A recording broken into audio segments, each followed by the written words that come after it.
saw this truth and beauty that needed to be celebrated and worshipped. And she created this incredible collection of art, works by Botticelli, Velázquez, Rubens. Her collection also includes arguably the finest Italian Renaissance painting in the world, Titian's Rape of Europa. And Gardner saw her collection as a work of art itself. And she said in her will that nothing could ever be changed. Not the locket of Robert Browning's hair, not the Michelangelo prints. And until that March 1999, it was a wish faithfully kept. The thieves looted the museum for over an hour. They stole 5 Degas, 3 Rembrandts, and 1 Vermeer. They stole Rembrandt's The Storm on the Sea of Galley, which is the only seascape ever created by the Dutch artist. They stole Vermeer's The Concert, which is one out of only 36 works by the old master. Today it's believed to be the largest art heist in history. It is believed actually to be simply the biggest burglary in American memory. The paintings are worth as much as $500 million. The Gardner Museum itself has long offered a $5 million reward. That's an incredible amount of money. Right? That's the largest reward ever offered by a private institution. And in better economic times, I mean, my family and I could have lived simply off of the interest. But in the 20 years since the heist has occurred, not a single painting has been recovered. Not a single person has been arrested. And poems, paintings, plays, they've all been devoted to this case, all in an effort to figure out what happened that night. I think the mystery really lies at the center of this case, a thread that runs through every aspect of the case itself. So we look at Vermeer's The Concert. It's in the book itself, in the glossy version. And Vermeer paints that painting, and at first glance it looks like a man and 2 women playing music together. And it's a fabulous work of art for any number of reasons. One is simply the craftsmanship. Vermeer paints this big orange square and it really draws your eye. But he also paints a painting within the painting that he knew quite well, and it features a man and 2 women as well, paralleling what's happening in the center of the painting, but it features a man soliciting a woman for sex. So then why does Vermeer paint this painting within the painting? Right? Is it to suggest that there is this greater tension between the couple? Is there something else going on, perhaps something sexual? And we don't know for sure. I think that's what really makes this work a masterpiece. What makes it this incredible work of art. Because it is this narrative unknown, this unsolved mystery, that makes us come to that again and again. I first got involved in the Gardner case in December of 2004. I wrote a story about an architect, Harold Smith. He was one of the world's most famous architects. He had solved he had recovered Da Vinci's, he had uncovered fake Monets, he had even solved the largest gold heist in history. And he worked the Gardner heist for years. He ran down hundreds of leads, he spoke to hundreds of people. And he did it all while suffering from this terrible case of skin cancer. When I met him, he had a prosthetic nose, he wore an eye patch, he also had a bowler hat. He had these very painful and bloody wounds. Shortly after I met Smith, he passed away, and I decided to pick up where he left off and see if I could tell his story as well as move this case forward. The thing that surprised me the most about the art underworld was the size of it. Experts believe it's a $4 to $6 billion business. That's huge. And increasingly we're seeing organized crime getting involved in this. We see terrorist groups getting involved in loot and antiquities. 2 years, as an example, 2 years before Mohammed Atta, the ringleader of the 9/11 attacks, flew a plane to the World Trade Center. He was in Hamburg, Germany, trying to hawk some Afghan antiquities. And the thing that drives people to steal art, for the most part, is the incredible sums of money that is being spent on canvases. So in 2006, as an example, Ronald Lauder purchased a painting, Portrait of Adela Blocher-Bauer I, purchased that for $135 million.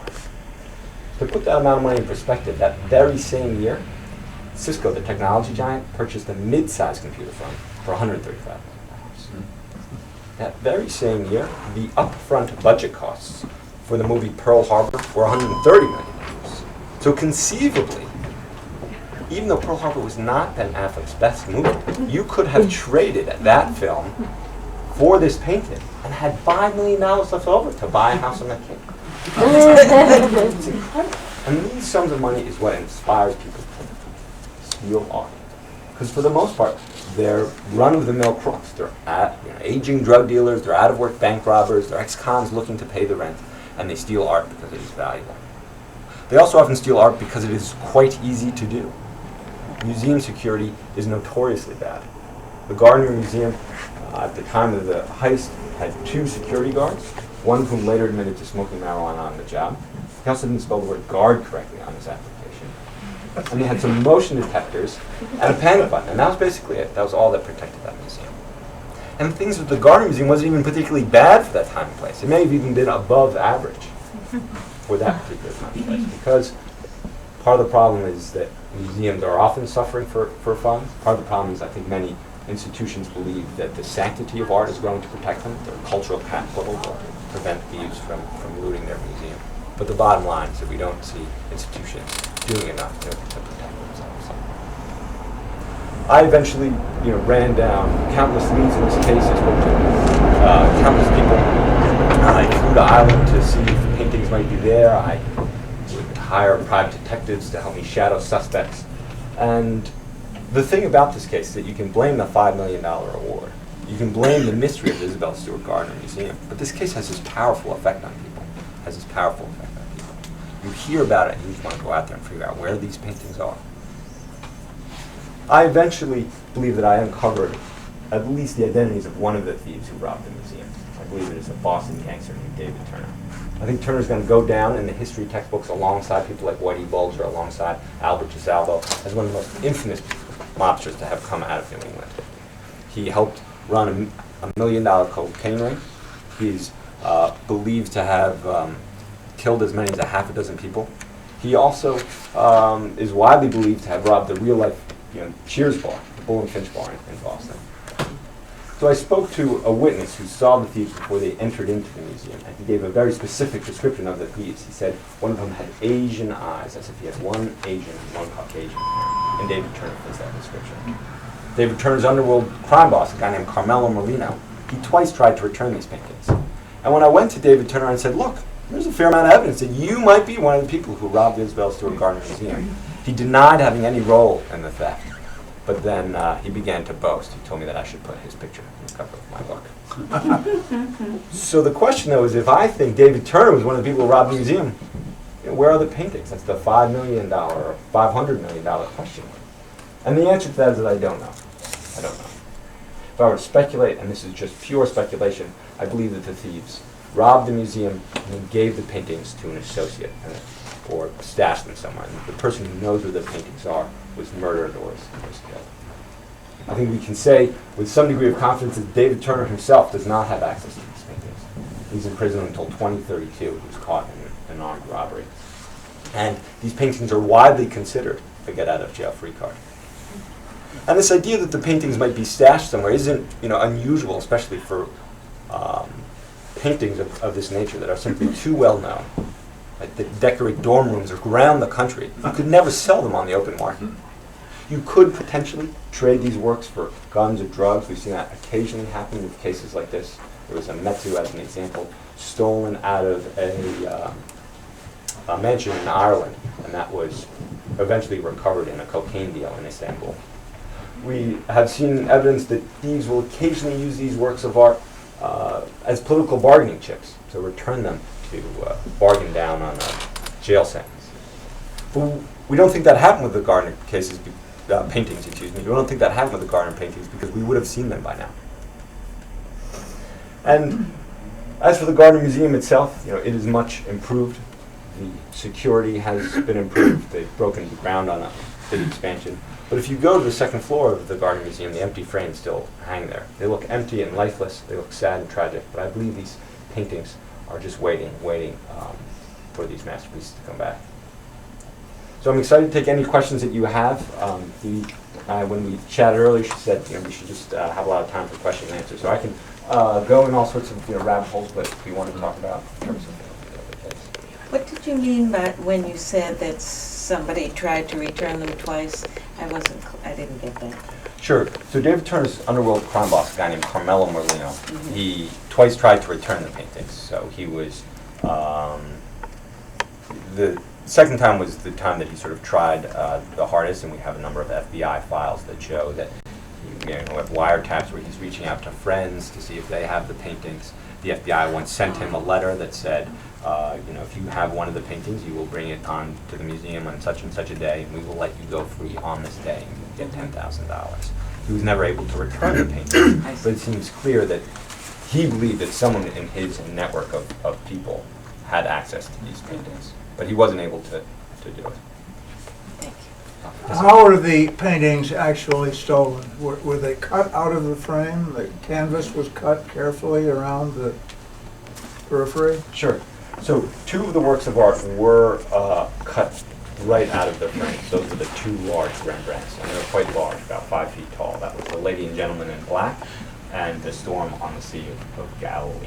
In terms of how exactly the paintings were stolen, we don't know a great deal exactly how the thieves stole the paintings. What we have is data from motion detectors that record how the thieves went through the museum, and then we have things that they left behind, like some paint chips. So that's sort of the evidence that we go on. We can speculate on that evidence of a number of things. I think we can speculate that there was some sort of inside connection, which I think heightens the tragedy of this case. We believe that someone connected to the museum gave information to the thieves. We can speculate about how little they knew about art, that they were in a museum. Titian's Europa or Van Dyck's or Velasquez. Instead, they steal the top of a Napoleonic flagpole, this small item. It's bronze, it's in the shape of an eagle. If you leave here and you go onto eBay, you can see them selling for about $10. So why, when they had the run of the museum in there for over an hour, did they steal these items? But in terms of how they took out the works of art or how they carried them downstairs, we don't have videotapes, we don't have any of that information. Yes?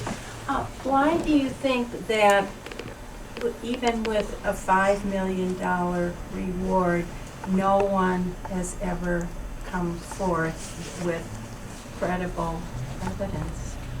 So I present that David Turner is one of the thieves. So it is a theory. I think there's a good amount of evidence that presents him as one of the thieves. There's been information even since the book has come out that points again at David Turner and his crew. If you believe that theory is true, and a number of people do, including one of the FBI agents who worked on the case for a very long time, then you start seeing that David Turner appears to have killed many of the people who were associated with the case. So Lenny DiMuzio's name comes up in FBI files as potentially being one of the Gardner thieves. The body was found on the trunk of his car under a bridge in East Boston. Charlie Pappas, his name comes up in FBI files as perhaps being one of the Gardner thieves. He turned state evidence against David Turner a few days before the trial. He was supposed to testify against David Turner's 2 men stepped out behind his fiance's house and shot and killed him. Again, David Turner is widely believed to have killed him.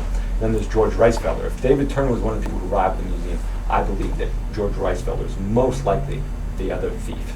He looks a lot like the other composite, he has the same sort of snarled mouth. He dies a year after the case. His brother has since come forward since the book was released and said he recalls seeing one of the Gardner paintings in his brother's house, in George Reisfelder's house. And his brother believes that someone from that crew also killed him. So the long way of saying, I think no one's returned because someone who had good information is most likely dead. So they're not allowed to return the $5 million painting. That's not to say that the museum should not be offering $5 million reward. There are all sorts of people associated with that crew that could come forward. It's possible that people are scared. They think they might be prosecuted by law enforcement. And certainly anyone who has information on this case should come forward, because we ultimately know that it is going to be the public that's going to offer that last piece of the puzzle, that's going to give that tip, that lead that's going to solve this case. Well, there was on the news tonight, someone has donated a billboard with, and it's going to say $5 million reward. Have you seen these paintings? Well, it's supposed to be on 93. As I was driving up here from Boston, I didn't see it. And I was You have to go It's just beyond, it's in stone. It's already I didn't pay attention. It's like one more exit probably. Okay, so on my way back. I'm very excited to see it. I believe there should be up already. That was how the news reports that I've heard. It is up stone. So kudos to the museum for continuing to push this $5 million reward. Kudos for the FBI to continue to devote resources to this. Yes, sir. Well, that's the fascinating part about the 2 obvious motives for theft are one, financial, gain and the other is visibility, some way or another, and both of those are negated in this case. How do you get rid of a painting that big without it being traced? Yeah. And why would you want to do it anyway? So in art theft, when we see all people stealing work for all sorts of curious reasons, occasionally we'll see curators stealing works of art because they feel like a museum isn't taking care of the work. And occasionally we see political organizations stealing artworks for political reasons. But I agree with you. For the most part, people, and certainly in art theft, it is true that people steal these works of art because they're valuable. And in this case, I believe the thieves didn't really even know what they were stealing. They woke up the next morning and said, "Holy cow!" I don't think they used that went to the language wrong either. building, yeah. And said, what happened here? What did they steal? Yeah. But there are a lot of myths about art theft in general. The thieves wear black turtlenecks, that they dance through red lasers. That's not the case. There are no real Pierce Brosnans. There are no real Cary Grants. A lot of people believe that there is this Dr. No, right, or a Mr. Big, this guy who lives in the Caribbean and sort of late at night he puts on a tuxedo and he has this snifter of scotch and he goes downstairs and parts these velvet curtains and there's this stolen Picasso. We've never found any evidence of such an individual. It's not to say that wealthy collectors don't buy works of art that aren't valuable. We have certainly see that happen. But they won't buy works that are clearly stolen. So I think this myth exists. We know that thieves believe in the myth. So we see, as an example, a couple of years ago, some crooks robbed a Picasso out of a museum in Sao Paulo in Brazil. And they were sure, 100% positive, that a Saudi Arabian oil sheik was going to buy this painting. That person never materialized, and lucky for art lovers and law enforcement, those thieves were recovered in a sting. So with what happened in this case, it's possible that the thieves robbed the museum, see the newspaper headlines the next morning, and say, we're just going to stash this somewhere and just wait until everything cools off. But that's certainly speculation. And the value placed on it is an inflated value since the time it was stolen. Well, is it inflated? So for one, it's a notional value, right? I mean, the Gardner will never sell these paintings, and so it's just speculation. What is interesting is that when you look at news reports from when the case first occurred, the FBI in their bulletin the next morning, I think they say either 250 or 300. Then, 7 years later, it's 400, and now today, or at least maybe as much as a year ago, people are talking about $500 million. It's possible that within the past 6 months, its notional value has taken a dip, though art in general has actually been fairly resilient in this Great Recession. So it's a notional value, and it sort of represents a lot of people's sort of speculation. There was a rumor that went on market recently, didn't have a great provenance. Steve Wynn was the purchaser of that. That provides some of the value that we could save for the concert, but again, we don't know for sure. Yes? I've read about some speculation that nothing in the criminal world went on in Boston without Whitey Bulger knowing about it. What do you think the chances are that Whitey's got his ace in the hole for when they capture him and, He might have him with him. I'm on a Vermeer for, Right. Well, when his brother's here, you should ask. Billy. Oh, well, if Whitey's here, call the police. So, a lot of people, exactly as you say, have speculated that Whitey Bulger could have had a role in the heist. Now, I think we can say with some confidence that he had no role in the heist itself. That was simply too public. Do you know if he knew this David Turner? So, if you put everyone up on a big spreadsheet and you start making dotted lines between the two, you have a hard time getting from David Turner to Bulger, but you get a very good line between Carmelo Merlino, which is sort of the center of David Turner's crew, and Fleming. You could see them talking. They had connections going back for many years, and so they had a relationship. And there's some anyway. So you can connect them. Here's the thing about the Bulger. So on one side, right, he's actually at the peak of his powers when this heist occurs. We know that his MO was to collect criminal taxes, and certainly on big crimes like this. That happened in the Medford bank robbery. And he was getting, at that particular time, cuts from all the bookies. He was getting cuts of every major drug deal that happened. So wouldn't he have made a few phone calls to see who robbed the museum and perhaps taken one of the paintings or asked for some monetary contribution to his cause. I've never seen any evidence, any hard evidence that ever connects Boser to these paintings. And there's some British art detectives who speculated the paintings on the west coast of Ireland because Whitey and Joe Murray had these connections to the IRA. But again, we don't see any hard evidence that there's this connection. So You just have to wait and see, huh? we just have to wait and see. My personal feeling is that when we do see these paintings come back, and I do believe we will see these paintings come back, there probably won't be much of a connection. But I'm not sure because a lack of evidence in anything could be true. Yes. I really enjoyed the book. I read it several months back. Oh, great. Thanks. A couple of questions. One is when I read the acknowledgments and there was a thing about thanking the source. Uh-huh. And I didn't know what that meant. Uh-huh. If there was an anonymous source that you it alluded to something that you couldn't say who that was, but someone who gave you information throughout. Yeah. And number, if you can comment on that. And number two. Yeah, actually, oh. there's not much more I can say. I think I wrote all that I was. It was very intriguing when I said. No, I mean, Yeah. there were, and it wasn't, and that individual was very helpful, but there were a number of people who were anonymous who, helped Yeah. run down leads and over the years. But I appreciate you being so, such a dedicated leader. And so if David Turner did it, why wouldn't he just confess at some point? If he seems like the kind of person who wants some kind of infamy or notoriety because of it. He wants to be put on the cover, and he asked you several times, or I think I recall that.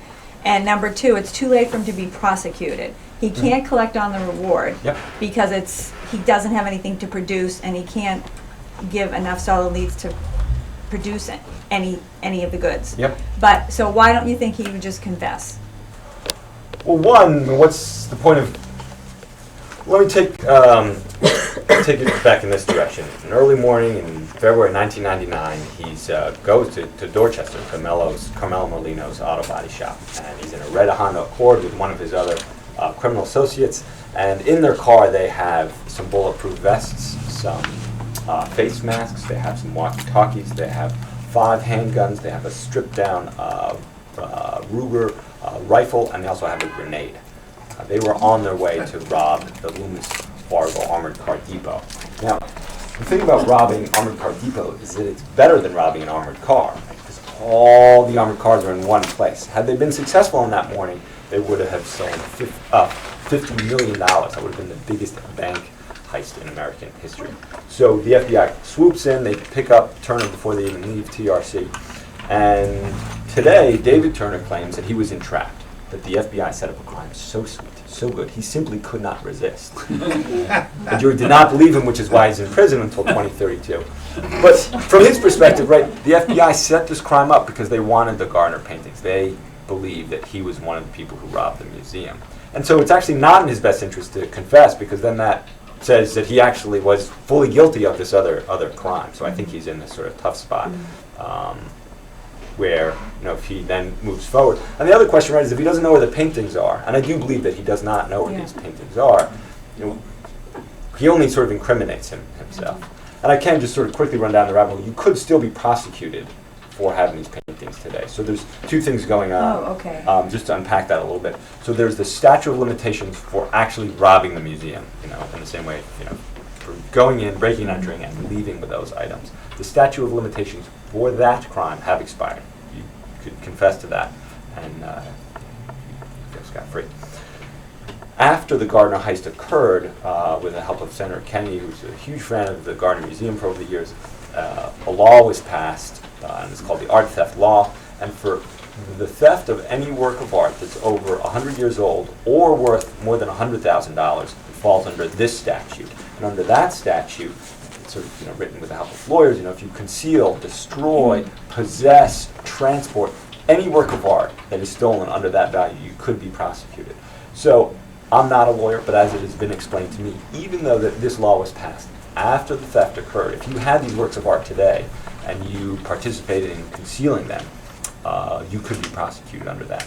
Now, I sort of continue to run with this and point out, though, that the U.S. State's Attorney, I think, has done a great job of sort of coming forward and saying, we really don't want to prosecute anyone for this anymore. We just want these paintings back. They've said that time and time again. They've become stronger in the way that they voiced this, saying, you know, that they're offering something near unconditional immunity, and you know, that's to their credit. And the Gardner Museum has been pushing for this as well, saying they really want these works back, and kudos for the museum for doing that. Well, the sad thing is, though, from reading your book and the way they could have passed hands, and, well, you can take them for this, and you give me a, you know, free out of jail card, you know, it just could have gone from hand to hand to place to place, that, and the handling of them is probably a big issue, is, you know, knowing that they were probably not, that they were not looking after the art properly. You know, what's kind of become of them? They've been maybe rolled up and unrolled and rolled up, and who knows how they're being stored, and, you know, if they could ever be restored. Yep. You know, or ever found, period, but the restoration, you know, it Sure. brings up a lot of, Never be the same. yeah. Well, there are a couple of comments that I'd have about that. One is that I don't think they've passed through a lot of hands, because each time something passes through hands, I don't know about this case, but when you look at other cases, people talk.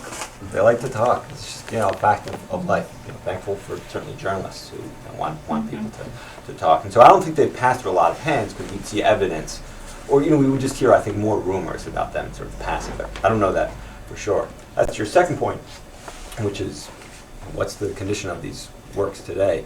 I agree with you. You know, I think we should all wonder and fear for what state they're in. What we can say about that is that stashing them in a basement or a shed in, you know, the Boston area is not a good place for them to be. Works like this need to be in constant humidity and constant temperature, and as we know, you know, storms like this, you have cold summers, you have cold winters and hot summers, and those fluctuations are particularly harmful to old master paintings like this.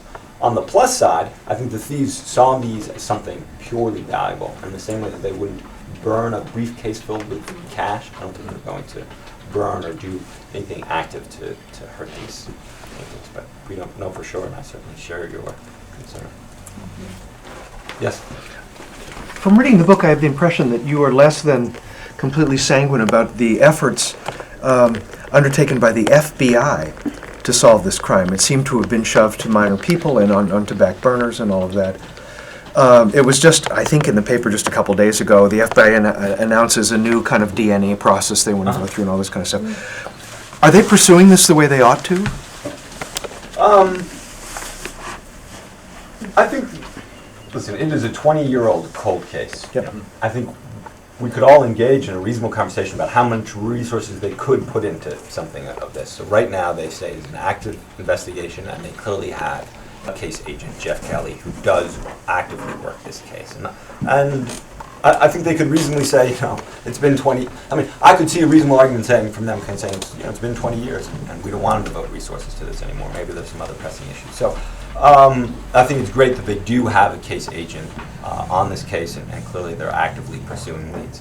You know, occasionally when I was working on some specific leads, I would have wanted them to be more aggressive about certain items, but it's very hard for me to stand up here and sort of Monday morning quarterback when I haven't seen their files. You know, it's the Monday morning quarterback without actually even seeing the game, right?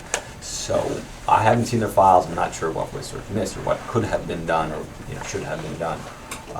What we can see today is that they'll run down leads, that they continue to speak publicly about the case, try and keep it in the public eye, and I think that's what we're going to do.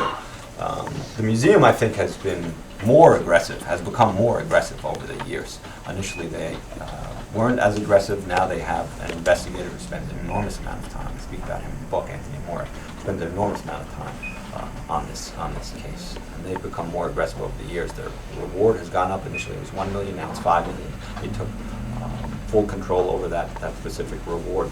Initially, it was offered by Sotheby's and Christie's and a number of the board members. And now, in 1997, the museum said, you know, it's going to be our pockets that are on the hook for this. But is it conceivable that there could be new evidence, particularly DNA stuff? So the DNA evidence, I really thought when I saw that as a front page story, and this has been confirmed by some other people, that said a lot more about the city of Boston than it said about that evidence. The FBI continually develops new techniques to look at DNA, and they're always resubmitting evidence. So this idea that, suddenly now that they're resubmitting evidence and that is a front page story, and it really, to me, was far more reflective of, the city's obsession with this case over each possible fragment of information. I was excited to hear it because I'm obsessed about the case, but that it just didn't look like front page news as such. Yes. Two unrelated questions. One is, what's the volume? You mentioned certain items that were stolen, but I haven't read the book yet. How many are we talking about, 100 paintings or 20 paintings? Oh, no. So while they're in the museum for over an hour, and that's a lifetime relative to a robbery, David Turner's once on a wiretap saying, 3 minutes feels like 3 hours, they stole 13 items.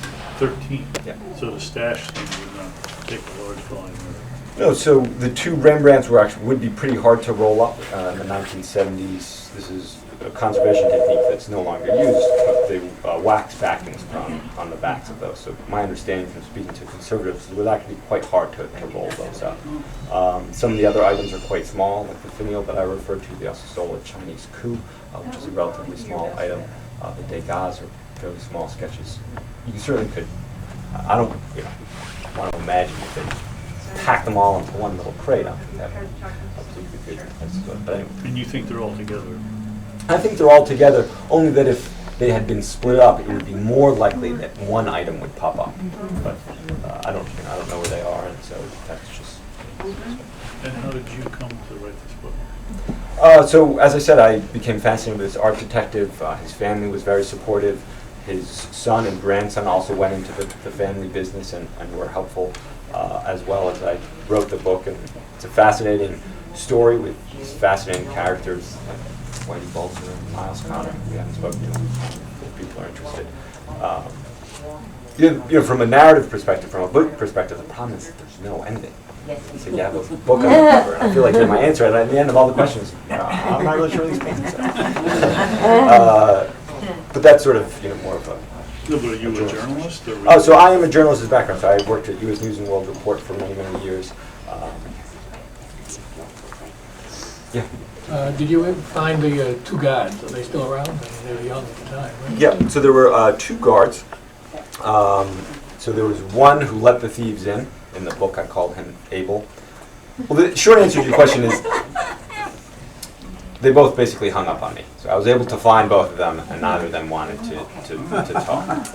So one lives up in Vermont. He's a paraeducator, and the other one is a musician on a cruise ship. There's some issues with their accounts. Certainly the guard who let them in, he was once called in front of a grand jury. The grand jury looked at the evidence and decided not to indict him, so it suggests the evidence was not strong enough. But there are a number of issues with his account, and this is the same guard who didn't spell guard correctly on his application, admitted to smoking marijuana on the job. He had a New Year's Eve party in the Dutch room shortly before the heist, and there's some issues with his case. With his account of what happened. Is he on the cruise ship, or is he the one in Vermont? He's the one in Vermont.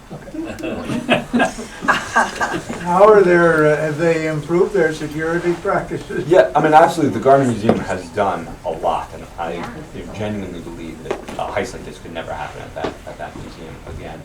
Museums are in a tough spot, though. On one side, because they want to display art, because they want people to share an art, it makes it a lot easier to steal items.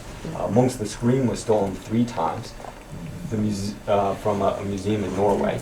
One time when they left behind a note that said, "Thanks for the poor security," the museum has now built what is now called Fortress Monk, and they have so much security that people feel like they can't really interact with the art as much. So the screen is now behind bulletproof glass that makes it more difficult to really look at and study the way that the paintings were made, look at brush strokes and some of those issues. Museums are in a catch-22 in some ways. But the Gardner itself has improved their security. I think a number of other museums, or many museums, still haven't taken the steps that they probably should. Yeah. Maybe I missed this, and maybe you said this already, but if you think that David Turner stole the paintings, and you say you don't think that he knows where they are, why is that? Well, the reason I don't think he knows where the paintings are is that I think that if he knew where they are, he would try and return them. But why wouldn't he know where they are? Well, it's possible that they let's say the Slipped thieves. his mind where he left them? Oh, no, they give them to someone, I think I, listed, and there's still other people. I'm They sorry, give I mean, to- I haven't read the Oh, book, no. but. So, he gave them to someone else, the morning after the heist, that person was trusted with their safekeeping, that person is dead. So then you wouldn't actually know where the paintings are. Maybe they were sold to two people down the line. He was involved in that. He only knows the name of the person who purchased the painting. I don't know. I mean, I'm really, this is sort of speculation about Okay, why yeah, he doesn't know. I think what we can say is, there's a fair amount of evidence that implicates David Turner. I think we can also say that when you start looking at David Turner and the people that he's connected to, and other names that come up in FBI files, a lot of them are dead. Bobby Donati, who's come up in a number of times, including Miles Connor, Lenny Muzio, Charlie Pappas, and Reisfelder, all die, and some are clearly murdered, and some, it's sort of questionable how they died. Like Reisfelder, officially listed as a drug overdose, but his brother claims that he's sure that Molina's crew had something to do with that. So my thinking is that somewhere within that sort of ball of wax is where those paintings went. I'm not sure. So maybe no one knows. Yes, I Is it think no one possible knows. that It is they're entirely just lost? possible that after the storm, someone decides that they need to rehab their bathroom because it's filled up with water, and they take down the ceiling, and lo and behold, there's the veneer. But was there also I think it was a Herald, a Boston Herald reporter that got that tip from somebody, Sure. and they supposed, could you talk a little bit about that? Did you speak with this guy? Yeah, so the guy's name is Tom Mashberg. He continues to work the case. I did speak to him. So the story of that, in 1997, an individual comes forward, Billy Youngworth, who's associated with Miles Connor, which is arguably one of the most infamous art thieves in the country, certainly in New England. And he says that he knows where the Gardner paint. Well, he says that he could have a role in bringing them back. Many people dismiss him because he's sort of a small-time crook, but this Boston Herald reporter, Tom Mashberg, does devote resources to running down this lead. Tom is then led to a warehouse in the middle of the night, and he's shown what he believes at that time, well, looks like an incredible, he thinks at that particular point in time that it's either the Rembrandt's The Storm in the Sea of Galilee or a very fake. Boston Herald runs article a few days later that says, we've seen it, and the museum, so there were also some paint chips that were delivered and some pictures, and for a while it looked like the paintings would come back, and nothing ever. So they tested the paint chips, and they turned out not to be validly, The paint chips were, and Tom told this to me, is what he felt were always the most interesting part, because they were shown to be contemporary with Rembrandt. So someone managed to get their hands on some Dutch old master paint chips, which is not an easy thing to do. One could conceive of someone being able to show something that looks like a really good steak to a reporter in the middle of the night. And pictures, you could do that, but paint chips, that would be harder. And when those were shown to be consistent with that time period, people were very excited. Youngworth has, he was a con man for many years. I lived in Randolph where he lived, so Yeah. that's how I happen to be so familiar with that story. Yeah. He And didn't it's a live crazy around, story. he didn't live next door to me, and I Yeah. don't have the paintings. But I was, particularly because I've always been fascinated with this whole thing, that, that there have been so many hopes raised and then dashed, I guess, by. And that's, he's an interesting example because on one side, I don't think there was no there. He must have had some connection to these paintings, or he would have never, I don't think he would have made this out of And then his wife postcards. died or something in weird circumstances. It's always all of this she died of an weirdness. overdose. He always claimed that it's a shame that she passed away, and I certainly don't believe her. He, I think, started to become very scared that the FBI was listening in on him, and that was one of the reasons that a deal couldn't be made, and there was this sort of accusations going back and forth. And when I spoke to one of the attorneys who worked on that case for the feds, he was like, listen, we made deals with the rifleman, Fleming. We can make deals with Billy Youngworth. We could have offered him a deal that would have brought these paintings home if he had something, if there was something there. And I thought that was a convincing argument. Young to this day, now he's sort of claiming that the paintings have been sold overseas and they've all been split up, but I'm not 100% sure what lies around that story. Thank you, Ulrich. I think Great. if we don't stop now, we won't have time to have you sign a few books and people buy a few books. Great, I'd love to. But that was fascinating.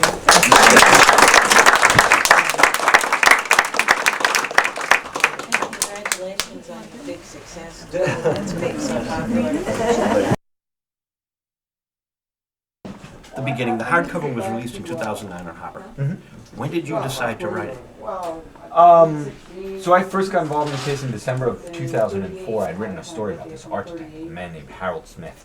And he was this famous architect. He had recovered lost Renoirs, he'd exposed forged Da Vinci's, and he worked this case for years. He ran down hundreds of leads, spoke to hundreds of people, and he passed away shortly after I met him, and I decided to pick up where he left off. I wanted to tell his story and see if I could move this case forward a little bit. Interesting. Now, you call it a cold case, but to me it's not a real cold case because people are still working on it. Absolutely. Yeah, so and I mention it as a cold case and use that terminology only in the sense that it's 20 years since we've seen these paintings, but it is still a very, very active case. We have investigators at the museum who continue to pursue leads. We have an agent at the FBI who continues to pursue leads. The attorney's office has been very active as well. So and the case hasn't gotten cold by any means, but it's clearly 2 decades since we've seen these paintings, 2 decades since that crime occurred. I didn't mean any disrespect by that either. Oh, no. When does it, there must be a lot of art cold cases. Sure, a lot of very valuable works of art have been stolen and never come back. But I believe in this case, these paintings will be returned because it often takes years, decades, centuries for artworks to come back. And we see, for example, some Union soldiers robbed the North Carolina Bill of Rights out of the state capitol. It took 140 years for that artifact to come back. It popped up in the underworld once or twice, and the FBI recovered it in a sting in 2003. So I think with the $5 million reward and the fact that we had these great investigators who still continue to run down leads, that these paintings will eventually come back. Now, I do a music show too, Ulrich, and that's how my show started. So I have a little story for you. Yeah. A jazz musician, Paul Dong-Sano, I put a record out from him in the 1980s, and he's sitting in my living room. He goes, so I'm performing with this band, and the leader comes running in, and he's nervous as all get out, and he's on stage. He had just done an art robbery. It was Miles Connor, the president of rock and roll. Sure. So you do quite a bit of writing on the president of rock and roll. That's right. A notorious musical character in Boston, more for his art theft than his music. That's right. So Miles Connor was this very well-known local musician. He led his band, Miles Connor and the Wild Ones. They fronted for the Beach Boys, played with Roy Orbison. And he was also this fantastic art thief, arguably one of the most infamous art thieves perhaps in the country. He stole Japanese statues, he stole grandfather clocks, he stole old master paintings, he robbed the Metropolitan Museum of Art in New York, he robbed the Smithsonian in Washington, D.C. One time when the police raided his apartment, it took a number of police vans just to take all the loaded items out of there. A number of people have speculated that he could have been one of the people behind the Gardner case. The problem with that theory is he was in prison at the time that the heist occurred. He claims today that some of his friends may have committed the heist, and perhaps they know where the paintings are. Both those two individuals have since died. And Miles certainly has had a lot of time to try and return these paintings over the years. I think we could never cross his name off, but certainly he's had a lot of time to return these paintings. There's that $5 million reward for these paintings, and he hasn't been able to do so. Now, he's still alive, right? Oh, that's correct. Right. So, yeah, he's a name that keeps popping up, and I'm thinking, maybe he just wants the notoriety. Yeah, I'm not sure. I mean, on one side, he clearly had the sort of skill and experience to do something like this. On the other side, of course, he was in prison at the time that the heist occurred. So, we just don't know. I don't think we can ever cross his name off. He was such an incredible personality in this area. So, another one of those big question marks that's around this case. Now, Whitey Bulger, as you said in the lecture, is more than 6 degrees of separation there. But you write about quite a bit about Whitey in the book. Yeah. a number of people have speculated that Bulger could have had something to do with it. He was at the prime of his criminal career at this time. I mean, he was really the most powerful gangster in Boston, and it's possible that maybe he made some phone calls after the heist occurred to figure out who did it. I never found any hard evidence that connects Bulger to this case. And without any hard evidence, it's just it's hard to say, did he do it? Did he not do it? We just don't know. But again, there's no evidence that actually connects him, so it's just speculation. How long was it between the hardcover and the paperback? Exactly a year. Oh, exactly a year, okay. So yeah, the paperback just came out on Tuesday, and it's more portable and affordable than ever before. And the book got some great reviews. That was very exciting. And the book also has a toll-free number in the back if anyone has any tips on the case. They can. And who does that go to? That goes to me. So the Museum Anthony Moray is collecting tips. The FBI collects tips. I also have this website that's devoted to this case and criminal justice issues in general, and there's an 800 number if anyone has information on the case. Okay, then let's just... You write about other crimes too, right? Yeah, so I'm interested in social policy in general, criminal justice, and I think that art theft is this great example where we have all these mythical notions. We watch too much of The Sopranos, we watch too much Goodfellas, and people believe that the people who steal art wear black turtlenecks, that they dance through red lasers, and the sad fact is for the most part they're just run-of-the-mill crooks, these aging drug dealers and out-of-work bank robbers. And I think again people believe that there is some man in the Caribbean, a Dr. No or a Mr. Big, who collects these stolen art. And again, Thomas Crown. The Thomas Crown, precisely. But that again is this myth, and I think that prevents us from really addressing these more serious issues. Tommy James was just on our show. He has a book, Me, the Mob, and Music. Uh-huh. A hell of a ride with Tommy James. So, Fat Tony Salerno, I guess he's gone now, so Tommy could write about him, was involved with Morris Levy at Roulette Records. So Tommy has this book about the guy that was the prototype for The Sopranos. Right. They'll have a movie out in a year and a half. Uh-huh. Have you been approached on a movie? We've chatted with one or two people. The problem with this book, or this from a movie kind of narrative perspective, is the empty frames are still on the cover of this book. It is a book that doesn't really have an ending. We don't know where these paintings are. As you know, or you've heard, Hollywood is very good at making heist movies that have great endings. Right. And so I think that's not of interest. There was a great documentary made about the case in general called Stolen, and I'm happy with the way that the book has done, and also the attention it's brought to this very important case. You've spent a lot of time here. I don't want to take too much of it. Now, where's your tour going to take you?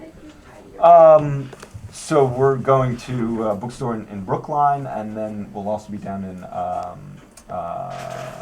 near Cohasset doing another book talk, and we have the Somerset Club as well, so we'll be up here doing some book talks around just the paperback for the next week.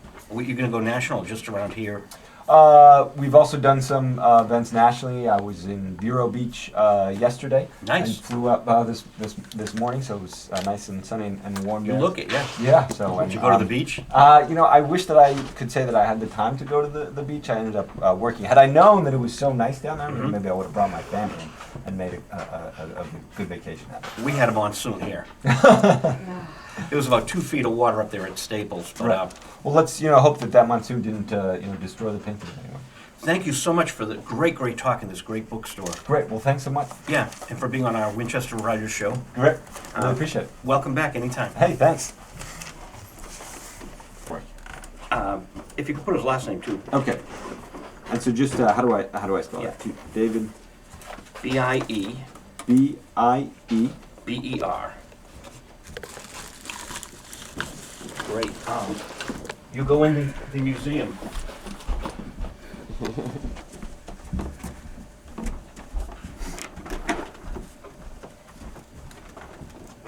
And if you want me to get you the show on DVD, we can do that too. Oh, I'd love that. Do you have a card? I think I do. And could I have one on here too? Yeah, okay. And so Joe. A raw signature? Oh, that'd be fine. Or to Joe. Oh, From Joe. sorry. Yeah, here we are. Great, thanks.